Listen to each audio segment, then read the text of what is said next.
ರಾತ್ರಿ ಸುರಿದಂತ ಧಾರಾಕಾರ ಮಳೆಗೆ ಗೌರಿಬಿದನೂರು ಜನತೆ ಹೈರಾಣಾಗಿದೆ. ನಗರದ ಮುನೇಶ್ವರ ಬಡಾವಣೆ ಜಲಾವೃತಗೊಂಡಿರುವಂತದ್ದು. ಮಳೆಯಿಂದಾಗಿ ಸಾರ್ವಜನಿಕರು ಹೈರಾಣಾಗಿದ್ದಾರೆ. ನೆಲಕ್ಕೆ ಬೃಹತ್ ಧಾರಾಕಾರದ ಮರಗಳು ಕೂಡ ಉರುಳಿ ಬಿದ್ದಿದ್ದಾವೆ. ಗೌರಿಬಿದನೂರಿನಲ್ಲಿ ಮಳೆಯ ಅವಾಂತರವೇ ಸೃಷ್ಟಿಯಾಗ್ತಾ ಇದೆ. ಎಲ್ಲೆಡೆ ಮಳೆಯಿಂದಾಗಿ ಅವಾಂತರಗಳು ಈಗಾಗಲೇ ಸೃಷ್ಟಿಯಾಗಿರುವಂತದ್ದು. ಅದೇ ರೀತಿಯಾಗಿ ರಾತ್ರಿ ಸುರಿದಂತ ಭಾರೀ ಮಳೆಗೆ ಧಾರಾಕಾರವಾಗಿ ಸುರಿದಂತ ಮಳೆಗೆ ಗೌರಿಬಿದನೂರಿನ ಜನ ಹೈರಾಣಾಗಿದ್ದಾರೆ.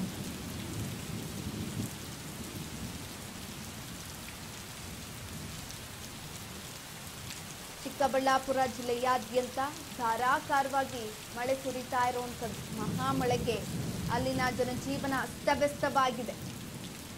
ರಾತ್ರಿ ಇಡೀ ಧಾರಾಕಾರವಾಗಿ ಮಳೆ ಸುರಿದಿದೆ. ಚಿಕ್ಕಬಳ್ಳಾಪುರ ಜಿಲ್ಲೆಯಾದ್ಯಂತ ಮಹಾಮಳೆಯ ಆರ್ಭಟ ಜೋರಾಗಿರುವಂಥದ್ದು.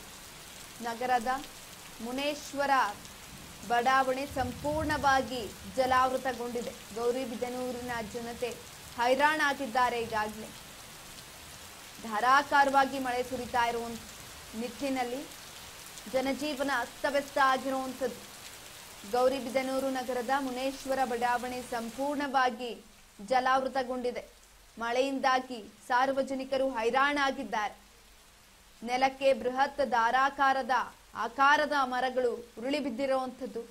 ಗೌರಿಬಿದನೂರಿನಲ್ಲಿ ಮಳೆಯ ಅವಾಂತರವೇ ಸೃಷ್ಟಿಯಾಗಿದೆ. ಈಗಾಗಲೇ ಈಜುಕೊಳವಾದ ತರಕಾರಿ ಮಾರ್ಕೆಟ್, ಅಲ್ಲಿನ ತರಕಾರಿ ಮಾರ್ಕೆಟ್ ಮಳೆಯಿಂದಾಗಿ ಸಂಪೂರ್ಣವಾಗಿ ನೀರಿನಿಂದ ಮುಳುಗೋಗಿದೆ.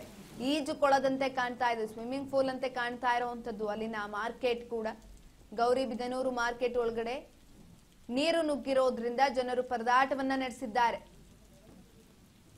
ವ್ಯಾಪಾರಸ್ಥರು ಹಾಗೂ ಸಾರ್ವಜನಿಕರು ಅಸ್ತವ್ಯಸ್ತ ಆಗಿದೆ. ಅಲ್ಲಿ ಜೋರಾದ ಮಳೆಯಿಂದಾಗಿ ನಗರದಲ್ಲಿರುವಂತಹ ಮಾರ್ಕೆಟ್ ಒಳಗಡೆ ಎಲ್ಲ ನೀರು ತುಂಬಿಕೊಂಡಿದೆ. ಪೊಲೀಸ್ ಠಾಣೆ ಮುಂದೆ ಕೂಡ ಅಂಡರ್ ಪಾಸ್ ನಲ್ಲಿ ಕಾರ್ಗಳು ಮುಳುಗೋಗಿರುವಂತದ್ದು. ಅಬ್ಬರದ ಮಳೆಯಿಂದ ರಸ್ತೆಯಲ್ಲಿ ನೀರು ಕೂಡ ಹರಿದು ತುಂಬಿ ಹೋಗಿರುವಂತದ್ದು. ರಸ್ತೆಗೆ ಬಂದಂತಹ ನೀರು, ಚರಂಡಿ ನೀರು ಆಗಿರ್ಬೋದು, ತ್ಯಾಜ್ಯ ಆಗಿರ್ಬೋದು, ಎಲ್ಲವೂ ಕೂಡ ಮನೆಗಳಿಗೆ ಹೋಗಿದ್ದಾರೆ. ಅದಾದ ನಂತರ ಮನೆಗಳಿಗೆ ತೆರಳೋದಕ್ಕೆ ನಾಗರಿಕರು ಕೂಡ ಹರಸಾಹಸವನ್ನ ಪಟ್ಟಿರುವಂತದ್ದು. ಆ ರೀತಿ ಧಾರಾಕಾರವಾಗಿ ಮಳೆ ಸುರಿದಿದೆ ಅಲ್ಲಿ. ಹಾಗಾಗಿ ಮಾರ್ಕೆಟ್ ಕೂಡ ಸಂಪೂರ್ಣವಾಗಿ ಸ್ವಿಮ್ಮಿಂಗ್ ಪೂಲ್ ಅಂತೆ ಆಗಿರುವಂತದ್ದು. ನೀವು ನೋಡ್ತಾ ಇರ್ಬೋದು ದೃಶ್ಯಗಳಲ್ಲಿ ಯಾವ ರೀತಿ ಮಳೆ ಬಂದಿದೆ ಅಂತ ಅಂದ್ರೆ, ಪಾಪ ಅವರು ಅಲ್ಲಿ ನಡ್ಕೊಂಡ್ ಬರೋದಕ್ಕೂ ಕೂಡ ಕಷ್ಟ ಆಗ್ತಾ ಇದೆ. ತರಕಾರಿಗಳೆಲ್ಲ ನೀರಿನಲ್ಲಿ ಕೊಚ್ಚಿ ಹೋಗುವಂತ ಪರಿಸ್ಥಿತಿ ನಿರ್ಮಾಣ ಆಗಿದೆ.